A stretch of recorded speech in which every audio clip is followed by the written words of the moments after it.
నివాసులు ప్లాస్టిక్ కాలుష్యం యొక్క దుష్ప్రభావాలను అనుభవిస్తున్నాం. ఇది ప్రధాన ప్రజా ఆరోగ్య సమస్యగా మారింది. ప్లాస్టిక్ కాలుష్యం తగ్గించడానికి కానీ దాని సమస్య వివరాలు ఏమిటని చెప్పడానికి BNCకి ఆంధ్రప్రదేశ్ ప్రభుత్వం environment, forest and science and technology department రాష్ట్రం మొత్తం మీద ఒక్కసారి మాత్రమే వినియోగించే ప్లాస్టిక్ వాడకాన్ని నిషేధిస్తూ ఉత్తర్వులు జారీ చేస్తుంది. అలాగే ప్రభుత్వ ఉత్తర్వులు ఇచ్చిన సూచనలు అమలు చేయాలని municipal administration, urban development, Panchayati Raj వంటి అన్ని శాఖలను, ఇతర శాఖాధిపతులను కూడా జిల్లా కలెక్టర్లను ఆదేశించడం అయింది. ఒక్కసారి మాత్రం వినియోగించే ప్లాస్టిక్ వస్తువుల విక్రయాలను అరికట్టేందుకు తనిఖీలు నిర్వహించడానికి జిల్లా స్థాయి టాస్క్ ఫోర్స్ కమిటీలను ఏర్పాటు చేయాలని కలెక్టర్స్కి డైరెక్షన్స్ ఇవ్వడం జరిగింది. ప్రభుత్వ నిబద్ధతను ప్రదర్శించే ఉద్దేశంతో రాష్ట్ర ప్రభుత్వం సచివాలయం మొత్తం ప్లాస్టిక్ రహిత జోన్గా ప్రకటించింది. ఈ ప్లాస్టిక్ సీసాలకు బదులుగా గాజు సీసాల్లో తాగునీటిని సరఫరా చేయడానికి ప్రత్యామ్నాయ ఏర్పాట్లు చేయడం. అలాగే ఆంధ్రప్రదేశ్ కాలుష్య నియంత్రణ మండలి వేరు చేయబడిన ప్లాస్టిక్ వ్యర్థాలను ప్రత్యామ్నాయ ఇంధన వనరుగా, ఆల్టర్నేటివ్ ఫ్యూల్ రిసోర్స్గా ఉపయోగించేందుకు 8 సిమెంట్ కోక్ ప్రాసెసింగ్ ప్లాంట్లకు 46 ప్లాస్టిక్ వ్యర్థ రీసైక్లర్స్కు అనుమతించింది.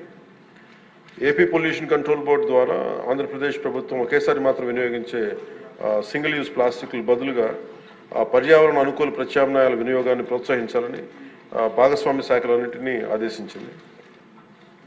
అలాగే రాష్ట్ర ప్రభుత్వం సర్క్యులర్ ఎకానమీ కార్యక్రమాల్లో భాగంగా రాష్ట్రంలో ప్రాంతాల వారీగా సర్క్యులర్ ఎకానమీ పార్క్స్ని ఏర్పాటు చేయాలని ప్రతిపాదించింది. అందులో ప్లాస్టిక్ రీసైక్లింగ్ యూనిట్లు కూడా ప్రోత్సహించడం అయింది. అలాగే ఫిక్స్డ్ క్యాపిటల్పై 75% వరకు ఒక్కసారి మాత్రమే వినియోగించే ప్లాస్టిక్ అదనపు ప్రోత్సాహకాలు అందించడం ద్వారా ప్రత్యామ్నాయ బయోడిగ్రేడబుల్ వస్తువుల్ని తయారు చేసే పరిశ్రమల్ని ప్రోత్సహించడం అవుతుంది. పౌరుల్లో అవగాహన కల్పించడం దీంట్లో చాలా కీలకమైన అంశం అధ్యక్ష. ప్రభుత్వ విధానాన్ని అమలు చేయడంలో పౌరులు కూడా చాలా క్రియాశీలక పాత్ర వహించాలి. సో ఇందాక లాస్ట్ ఫ్యూ మంత్స్గా మేము చేస్తున్న ఎక్సర్సైజ్ కానీ ఇవన్నీ ఒకసారి సభ దృష్టి కూడా తీసుకొస్తున్నాం అధ్యక్ష. ఉదాహరణకి మీరు ఫ్లెక్సీస్ ఎందుకు ప్రభుత్వం తరపు నుంచి అన్ని చేయగలుగుతున్నాం, కానీ దీంట్లో పౌరులు ఒక బలమైన భాగస్వామ్యం తీసుకోకపోతే మటుకు ఇది ముందుకు తీసుకెళ్ళడం చాలా అది మనం ఎంతసేపు ఆదేశాలు ఇస్తున్నాం కానీ కింద దాకా ఎందుకు ఆ పొల్యూషన్ సింగిల్ యూజ్ ప్లాస్టిక్ ఎందుకు ఎందుకు దాన్ని ఇంప్లిమెంట్ చేయలేకపోతున్నటానికి ఇది మనందరికి కూడా ఒకసారి ముఖ్యంగా పొలిటికల్ పార్టీస్ కానీ ఈ ఫ్లెక్సీస్ వల్ల ఏం జరుగుతుందంటే అధ్యక్ష, ఇది ఒక ప్లాస్టిక్ మన అందరి దైనందిన డే టు డే జీవితంలో చాలా అంతర్భాగం అయిపోయింది. కూరగాయల్లో వాటి దగ్గర నుంచి నీళ్ళ బాటిల్స్ కావచ్చు, ఇయర్ బడ్స్ కావచ్చు, ప్లాస్టిక్ ప్లేట్స్, ప్లాస్టిక్ గ్లాసెస్ ఇవన్నీ సౌకర్యం కలిగిస్తున్నాయి. కానీ ఈ టెంపరీ సౌలభ్యం ఇది పర్యావరణాన్ని కలుషితం చేసుకుంటా చివరికి ఇది ఏ స్థాయికి వెళ్ళిపోయిందంటే ఇది ఒక్క ప్లాస్టిక్ భూమిలో మనం ఇమ్మటానికి కనీసం 300 years పడుతుంది అధ్యక్ష. మనం వాడుతున్న ప్రతి ప్లాస్టిక్ అది ఈరోజు ఏమవుతుందంటే మనం పాలు తాగుతున్న పశువుల కడుపులోకి వెళ్ళిపోతుందో, లేదంటే మనం తినే ఆహారంలో భాగం అవుతుంది. అలాగే ఇప్పుడు ప్లాస్టిక్ విషయం తల్లి గర్భంలో కూడా పశువుల కడుపులోకి పుట్టే పసికందుల రక్తంలోకి చేరిపోయింది. ఆంధ్రప్రదేశ్లోనే చాలా సందర్భాలు ఆవుల కడుపులో సుమారు 60 నుంచి 70 కిలోల ప్లాస్టిక్ తొలగించిన సంఘటనలు నమోదయ్యాయి.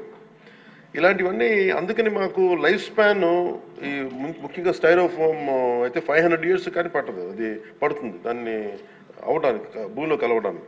Plastic bag, plastic straw, plastic bottles minimum plastic bag 10 to 20 years, plastic straw అయితే 200 years, ప్లాస్టిక్ బాటిల్ అయితే ఏకంగా 450 పైచిలకు సంవత్సరాలు. సో ప్లాస్టిక్ పూర్తిగా భూమిలో కలిసిపోవట్ల. అది మోస్ట్ డేంజరస్ ఏంటంటే చిన్న ముక్కలుగా విడిపోయి మైక్రో ప్లాస్టిక్, నానో ప్లాస్టిక్స్ రూపంలో నేల, నీరు, గాల్లో ఇప్పటికీ ఉండిపోతున్నాయి. ఇటీవల అధ్యయనాల్లో కూడా ముఖ్యంగా తల్లిపాలలో కూడా మైక్రో ప్లాస్టిక్ ఉన్నాయని తెలియజేస్తూ ఉన్నది. సో వీటన్నిటికీ సంబంధించి మేము ఒక నెక్స్ట్ 2-3 monthsలో చాలా ఒక డీటెయిల్ అనాలిసిస్, డీటెయిల్ ప్లాన్తో వస్తున్నాం అధ్యక్ష, ఒక యాక్షన్ ప్లాన్ తోటి.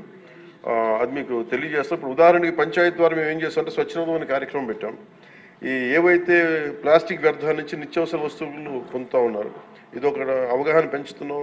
ఈ చెత్తను సేకరించి అలవాటుని పెంపొందింపజేస్తున్నాం. ఉదాహరణకి ప్లాస్టిక్ ఫ్రీ తిరుమలలో కాన్సెప్ట్ ద్వారా అంటే ఒక టెంపుల్ మనం తిరుమలకి వెళ్తే ఈరోజు మనం వెళ్ళి చూస్తే భక్తులు ఎవరు బాటిల్స్ కవర్స్ తీసుకెళ్ళకుండా ప్రత్యామ్నాయం గాజు సీసాలు పేపర్ క్లాత్స్ బ్యాగ్స్ వాడుతున్నారు. సో లక్షలాది భక్తులు క్రమశిక్షణతో ఈ నియమాన్ని పాటిస్తూ ఉన్నారు. సో మన రోజువారీ జీవితంలో ప్లాస్టిక్ ప్రత్యామ్నాయంగా చెరుకు పిప్పి తాటాకులు కానీ వెదురు ఇట్లాంటి ఇత్యాది బయోడిగ్రేడబుల్ తోటి సేమ్ ఇదే తయారు చేసుకోవచ్చు. సో ప్లాస్టిక్ని నిరోధించాలంటే ముందుగా మూలాలపై దృష్టి సారించాలి. దానికి ప్రత్యామ్నాయ పరిశ్రమలకి సర్క్యులర్ ఎకానమీ పెద్దపీటలు వేయాలి.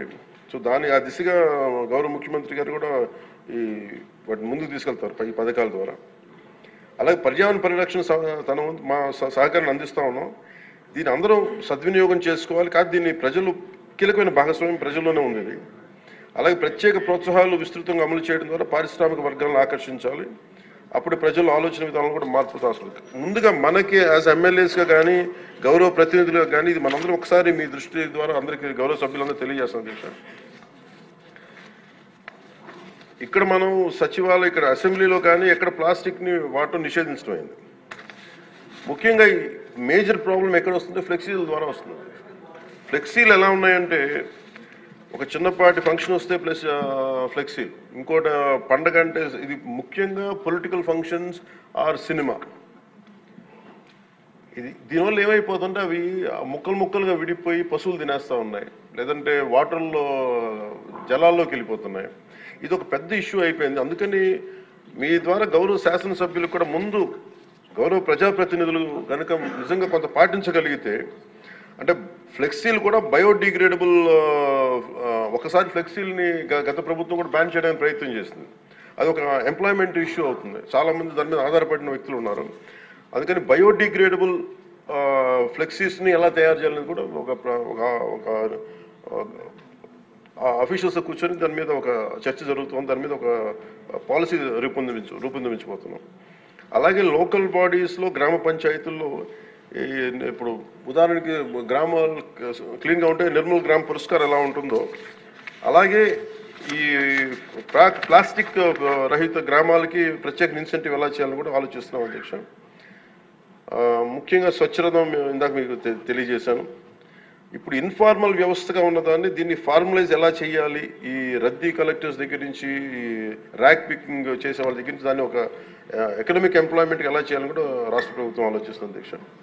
అలాగే PR&RDలో దాదాపు 1.3 lakh ఉద్యోగులు ఉన్నారు. అలాగే సర్పంచ్లు కావచ్చు, ఎంపీటీసీలు కావచ్చు, లోకల్ బాడీ స్ట్రెంత్ 1.22 lakh జనం ఉన్నారు అధ్యక్ష. సో వీళ్ళందరినీ కలుపుకొని we want create one motivation program, ఒక అవగాహన సదస్సులు ముందు ప్రజాప్రతినిధులు అందరికీ ఇచ్చి దాన్ని అది ప్రజల్లోకి తీసుకెళ్లాలని చాలా చిత్తశుద్ధితో ఉన్నాం, త్రికరణ శుద్ధిగా ఉన్నాం. అలాగే 13,326 పంచాయతీల్లో దాదాపు ఇప్పటికి 10,800 డంపింగ్ యార్డ్స్ ఉన్నాయి. వీటికి యూటిలైజేషన్లో స్టాండర్డ్ ఆపరేటింగ్ ప్రొసీజర్ని కూడా తీసుకెళ్తున్నాం అధ్యక్ష దీనికి. అందుకని ఇది ప్రజల్ని భాగస్వామ్యం చేసేలాగా అంటే వీఆర్ వెరీ క్లియర్, చాలా స్పష్టంగా ఉన్నాం. ప్రత్యేకించి ఇది ఈ పర్యావరణ శాఖ కింద ఉంది కాబట్టి నేను దీన్ని బాధ్యత వహిస్తున్నాను కాబట్టి మీ అందరి సహకారం కావాలి అధ్యక్ష. దీన్ని ఇంకొక మీ దగ్గర నుంచి కోరేది కూడా ఏంటంటే on record I would like to say ఇంకొక నెక్స్ట్ అసెంబ్లీ సెషన్లో పర్యావరణం మీద లేదంటే కాలుష్యం మీద మీరు ఒక ప్రత్యేకమైన చర్చ జరగాలి దీని మీద. ఎందుకంటే ఇది అవగాహన మీరు చూస్తే చాలా చాలా కీలకం. ఇది మనం డబ్బులు చూస్తున్నా అభివృద్ధి చూస్తున్నా కానీ తద్వారా వచ్చే కాలుష్యం ఏంటో మనం చూడట్లేదు. నిజంగా తల్లి మనం తాగే పాలలో కూడా అంత కాలుష్యం పెరిగిపోయింది, తిండిలో కాలుష్యం పెరిగిపోయింది, క్యాన్సర్స్ పెరిగిపోతూ ఉన్నాయి. ఇది గౌరవ సభ్యులు దీన్ని ప్రస్తావించినందుకు దీన్ని మనస్ఫూర్తిగా వారికి నా అభినందనలు ధన్యవాదాలు తెలియజేసుకుంటున్నాను సార్ అధ్యక్ష. Thank you.